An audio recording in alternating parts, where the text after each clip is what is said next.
السلام علیکم ورحمۃ اللہ وبرکاتہ۔ الحمد للہ رب العالمین والصلاة والسلام علی اشرف الانبیاء والمرسلین نبینا محمد صلی اللہ علیہ وسلم۔ قال اللہ تبارک وتعالی فی کلامہ المجید: اعوذ باللہ من الشیطان الرجیم، بسم اللہ الرحمن الرحیم۔ فاعلموا ان اللہ مولاکم نعم المولا ونعم النصیر۔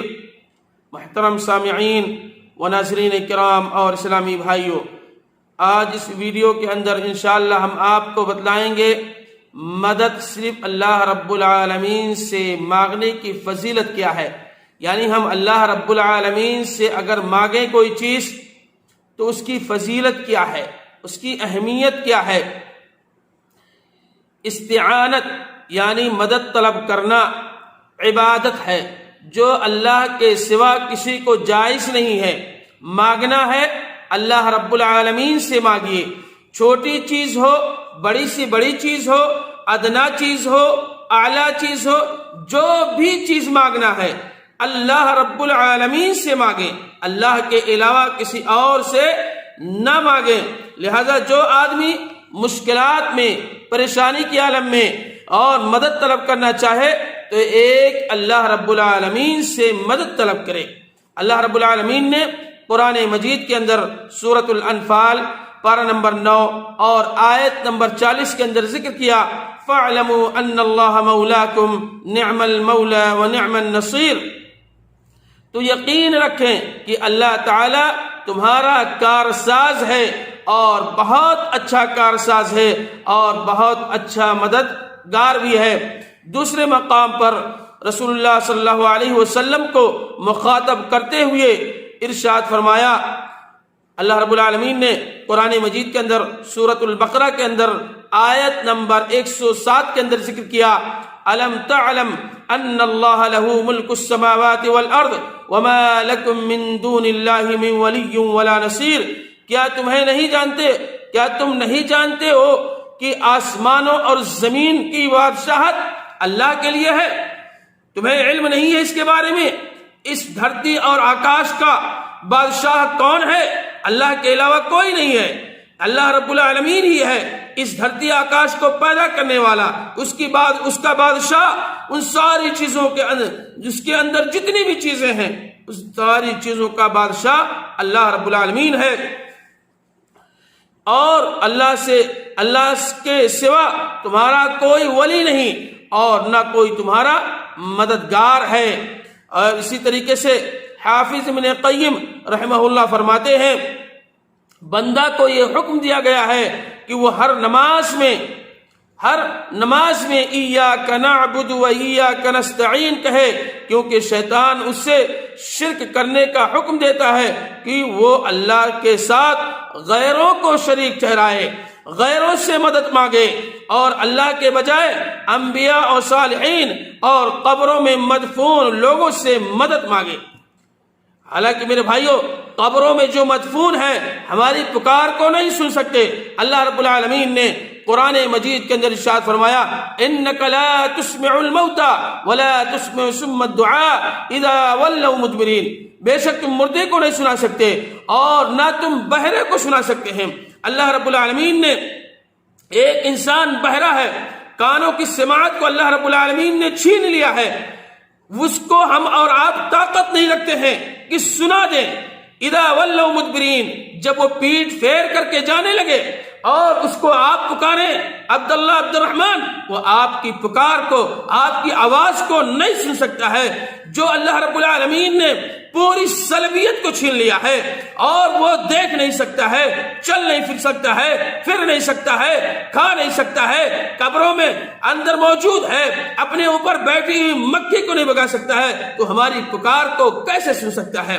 اللہ رب العالمین نے قرآن مجید کے اندر سورۃ الحج کے اندر اس کا نقشہ یوں کھینچا ہے: ان الذين تدعون من دون الله لن يخلقوا ذبابا ولو اجتمعوا له۔ جو لوگ اللہ کے علاوہ دوسروں کو پکارتے ہیں، اپنا مددگار مانگتے ہیں، ان سے مانگتے ہیں، لن يخلقوا ذبابا، ایک مکھی پیدا نہیں کر سکتے، ہرگز ایک مکھی نہیں پیدا کر سکتے۔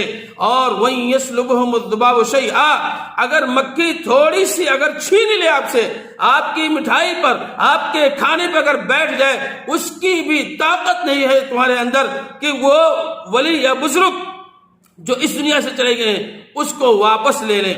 لن یخلقوا ذبابا، یہاں لن فعل مضارع پر جو داخل ہے، ہرگز نہیں پیدا کر سکتے ہیں میرے بھائیوں۔ اور ضعف الطالب والمطلوب، اللہ نے آ کے فرمایا کیسا تماچا مارا، یعنی کمزور سے سوال کر رہا ہے، کمزور سے مانگ رہا ہے۔ مانگو اس سے جو پوری کائنات کا بادشاہ ہے، جس وقت مانگو، جس ٹائم مانگو، رات میں، دن کے ایام میں، جس وقت مانگو، آپ کی پکار کو سنے گا اور آپ کو اللہ رب العالمین عطا بھی کرے گا۔ وہ کون ہے ایسی؟ اللہ رب العالمین ہے۔ اسی طریقے سے ابن عباس رضی اللہ تعالیٰ عنہ فرماتے ہیں، ایک مرتبہ میں رسول اللہ صلی اللہ علیہ وسلم کے ساتھ اونٹ پر سوار جا رہا تھا، سفر کر رہا تھا۔ سفر کے دوران آپ صلی اللہ علیہ وسلم نے فرمایا، اے لڑکے، میں تجھے چند کلمات سکھاتا ہوں، اللہ کے احکام کی حفاظت اور احترام اور عمل سے کر، وہ تیری حفاظت فرمائے گا۔ اور اس کے علاوہ اللہ کے موجود ہونے پر یقین کامل کی حفاظت کر، تو اللہ کو تو اپنے سامنے پائے گا۔ اپنا سوال جو مانگنا ہے اللہ سے ہی مانگو، اور اگر مدد چاہتے ہو تو اس کی اعانت طلب کر، یعنی اللہ رب العالمین سے مدد طلب کرو۔ یاد رکھو، اگر تم لوگ مل کر کے اگر کسی شخص کو تجھے فائدہ پہنچانا چاہے تو اتنا فائدہ نہیں پہنچا سکتے جتنا اللہ نے تمہارے مقدر کے اندر لکھ دیا ہے، اور اگر تمہیں نقصان پہنچانا چاہے تو نقصان نہیں پہنچا سکتے اتنا جتنا اللہ نے تمہارے مقدر کے اندر لکھ دیا ہے۔ صحیفے خشک ہو گئے، قلم اٹھا لیے گئے اور صحیفے خشک ہو گئے۔ کہنے کا مقصد ہے کہ اس احادیث کے اندر تاجدار مدینہ جناب محمد رسول اللہ صلی اللہ علیہ وسلم نے جو تعلیم دی اور جو بتلایا کہ جو مانگنا ہے اللہ رب العالمین سے مانگیے، جو سوال کرنا ہے اللہ رب العالمین سے سوال کیجیے۔ اور اسی طریقے سے اللہ تبارک تعالیٰ سے مدد مانگنے کا نتیجہ، جو اللہ سے مدد مانگتے ہیں اس کا نتیجہ کیا ہے؟ دیکھیے، اس کے لیے جنت ہے۔ اور سیدنا عیاض فرماتے ہیں کہ اللہ کے نبی علیہ الصلوۃ والسلام نے ایک روز اپنے خطبے کے اندر فرمایا، وَأَهْلُ الْجَنَّةِ ثَلَاثَةٌ ذو سلطان مقسط متصدق موفق ورجل رحیم رقیق القلب لكل ذی قربى ومسلم وعفیف ومتعفف ذو عیال۔ حدیث کے اندر موجود ہے، صحیح مسلم کی یہ روایت ہے، جنت میں جانے والے 3 قسم کے لوگ ہوں گے۔ جنت میں جانے والے 3 قسم کے لوگ ہوں گے۔ سب سے پہلا وہ ہے حاکم، انصاف کرنے والا، سچ بولنے والا اور نیک کاموں کی توفیق دیا گیا ہو۔ ایسا حاکم جو انصاف بھی کرتا ہے اور سچ بھی بولنے والا ہے اور نیک کاموں کی توفیق بھی دی گئی ہے۔ اور دوسرا وہ شخص جو ہر قرابت دار اور ہر مسلمان کے لیے مہربان اور نرم دل ہے، ان کے ساتھ سختی سے نہیں پیش آتا ہے۔ ہر قرابت دار، اس کے جتنے بھی رشتہ دار ہیں، جتنے قرابت دار ہیں، اور ہر مسلمان، دنیا کے اندر جتنے بھی مسلمان ہیں، ہر ایک کے ساتھ مہربان اور نرم دل ہے۔ اور تیسرا وہ شخص جو پاک دامن اور عیال الداری کے باوجود، یعنی اس کے پاس پریوار اور زیادہ آدمی ہونے کے باوجود کسی سے وہ سوال نہیں کرتا ہے، کسی سے مانگتا نہیں ہے۔ اور سیدنا ثعبان رضی اللہ تعالیٰ عنہ فرماتے ہیں کہ اللہ کے نبی علیہ الصلوۃ والسلام نے ارشاد فرمایا، من تکفل لی الا يسأل الناس شيئا واتکفل له بالجنہ، جو شخص مجھے اس بات کی ضمانت دے کہ وہ کسی سے سوال نہیں کرے گا، کسی سے مانگے گا نہیں، تو میں اسی کے جنت میں جانے کی ضمانت دیتا ہوں۔ چنانچہ سیدنا ثعبان رضی اللہ تعالیٰ عنہ نے کہا، یا رسول اللہ صلی اللہ علیہ وسلم، میں ضمانت دیتا ہوں۔ یہ راوی کا کہنا ہے کہ وہ اللہ کے علاوہ کسی سے کوئی سوال نہیں کرتے تھے، یعنی کوئی شخص اگر سوال نہیں کرتا ہے اللہ کے علاوہ تو وہ شخص جنت کی ضمانت میں رہے گا، جنت کے اندر داخل ہوگا۔ اللہ اکبر! کتنی بڑی سعادت کی بات ہے کہ ہم مانگیں، اللہ سے مانگیں، اس کے بدلے میں جنت ملے گی انشاءاللہ۔